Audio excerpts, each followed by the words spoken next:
Okay, so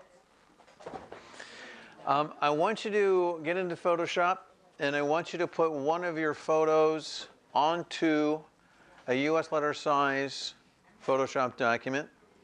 It should look something like this, in that I've got one photo. You're going to have one layer. I've got a couple because I was experimenting with this.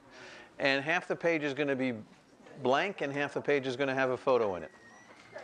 And then we're going to make a copy of the photo and do just some real simple adjustments to see if we can make the photo look a little bit better. Okay? More vivid or whatever. We'll talk about some options. But let's go ahead and get that ready while I take attendance. That you're new. So this is what I want you to do for those of you who are here at Photoshop, right? And you're ready to go. I want you to make a duplicate of the photo. Okay, so I have this photo of this skeleton. I right-click on the layer, and I come up to duplicate layer. So I can do that. Okay. Oh no, I said delete layer. I don't want to delete the layer. I want to duplicate the layer, which is above delete, which I think is a design issue. Okay. So it says save as, and it adds the word copy to that one, which is fine. Now you don't see any difference on the Photoshop document, but hopefully you noticed there's now an additional layer in the lower right-hand side, right? So I can click and drag, and now I've got two photos that look exactly the same because they're copies of each other, right? So the top one is the one that I'm going to show you two different ways to potentially improve the photo. One we already know about, image adjustments and curves, okay? So it's a fairly dark photo, but I still want to kind of see if I can clarify a little bit. So I'm going to make it generally lighter. Then I'm going to add a little bit more darks to it by pulling this lower half down, right? And if I wanted to, I can, and it adds more contrast to it. So you can see when you compare the two photos that the top one looks sharper, looks more crisp, okay?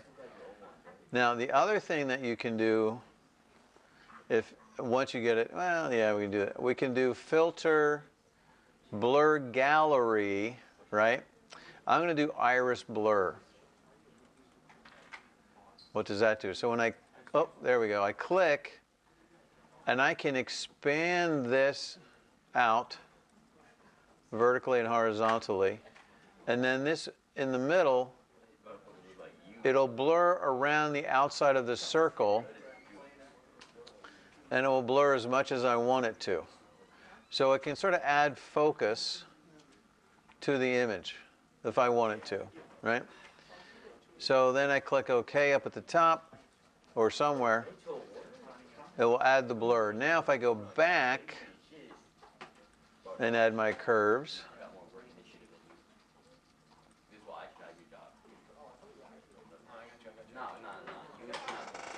okay? And that's all I want you to do. I just want you to do a little bit with the photograph. I don't want you to do a whole bunch of stuff because I want you to begin to depend upon your skill as a photographer to get the shot that you want, okay? A little side note, I follow a photographer, a guy that I met a few years ago. He's the official team photographer for the Thorns. How many of you know the Thorns won their third national championship over the weekend? You guys have got to tune into this stuff, man. This is amazing.